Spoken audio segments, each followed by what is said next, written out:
حضرت عثمان کئی خوبیوں کے حامل ہیں۔ ایک تو یہ ہے کہ ایک ایسی خصوصیت جو عثمان کی ہے پوری دنیا میں کسی کی نہیں، وہ یہ ہے کہ حضور کی دو بیٹیاں یکے بعد دیگرے عثمان کے نکاح میں آئیں۔ یہ آدم سے لے کر حضور تک کسی نبی کی دو بیٹیاں کسی ایک آدمی کے نکاح میں نہیں آئیں۔ یہ عثمان کی خاصیت ہے اور یہ پوری انسانیت میں ایک خصوصیت ہے۔ ایسے حضرت عثمان کی کچھ خصوصیات ایسی ہیں جو تمام صحابہ میں عثمان کی ہیں اور کسی کی نہیں ہے۔ مثال کے طور پر حضرت عثمان کو حضور نے فرمایا کہ پوری میری امت میں صاحب حیا عثمان ابن عفان۔ حضرت عثمان کہتے ہیں کہ جس نگاہ سے میں نے حضور کا چہرہ دیکھا ہے، میں نے کبھی اپنی شرمگاہ کی طرف اور کبھی کسی غیر محرم عورت کی طرف نظر نہیں اٹھائی۔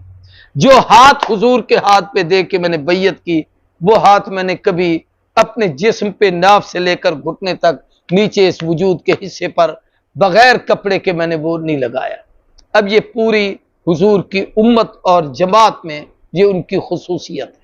اس طریقے سے تمام صحابہ میں عثمان ابن عفان ہیں حضور نے جن کے اپنے ہاتھ کو ان کا ہاتھ قرار دے کر بیعت رضوان میں بیعت کی۔ کچھ خصوصیات ایسی ہیں حضرت عثمان کی کہ حضرت عثمان خلفائے راشدین میں ممتاز ہے۔ وہ خصوصیتیں نہ صدیق میں، نہ فاروق میں، نہ علی میں رضی اللہ تعالیٰ عنہ۔ ان میں سے ایک یہ ہے کہ 2 ہجرتیں خلفاء میں سے صرف عثمان نے کی ہیں اور کسی نے نہیں کی۔ حبشے کی ہجرت بھی، مدینے کی ہجرت بھی۔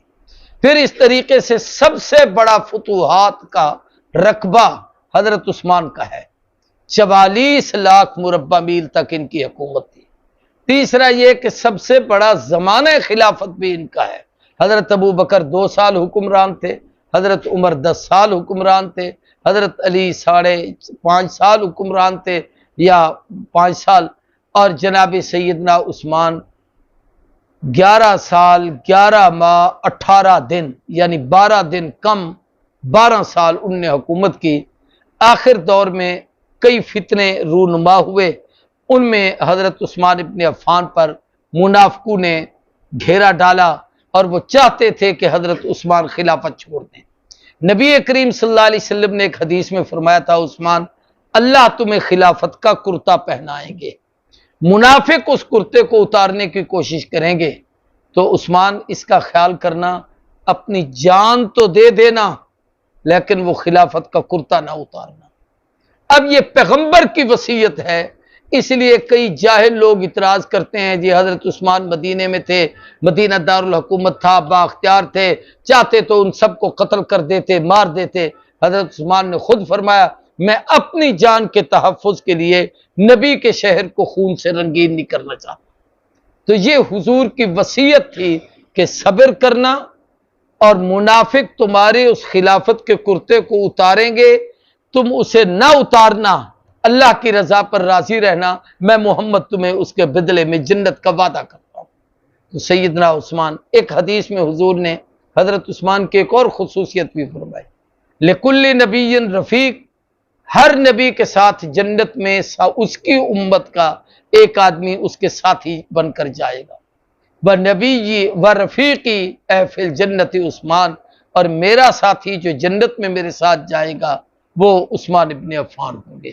تو یہ حضرت عثمان کی کچھ باتیں میں نے آپ سے کہہ دی تاکہ آج کے دن کی اہمیت سے آپ کو بھی سمجھ آئے۔ ہم سب مل کر دعا کرتے ہیں اللہ تبارک و تعالی حضرت عثمان کو امت کی طرف سے جزائے خیر عطا کرے۔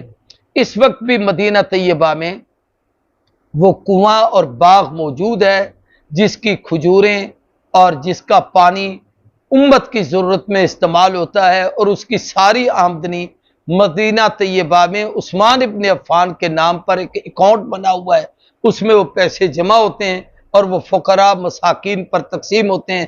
تو 15 صدیاں گزر جانے کے بعد آج بھی مدینہ طیبہ میں ان کا صدقہ جاریہ چلا ہوا ہے۔ تو آپ اندازہ کریں کہ السخی حبیب اللہ، سخی اللہ کا دوست ہوتا ہے، اس سے بھی بڑی کسی کی سخاوت ہوگی کہ 1500 سال گزر گئے اور وہ سخاوت چلی آ رہی ہے۔ اللہ تعالیٰ ان کے درجات بلند۔ الحمدللہ رب العالمین۔ اللهم احسن عاقبتنا في الامور كلها وأجرنا. اللهم لا مانع لما اعطيت ولا معطي لما منعت ولا راد لما قضيت. حسبنا الله ونعم الوكيل نعم المولى ونعم النصير. صلی اللہ تعالی علی خیر خلقہ محمد اجمعین برحمتک یا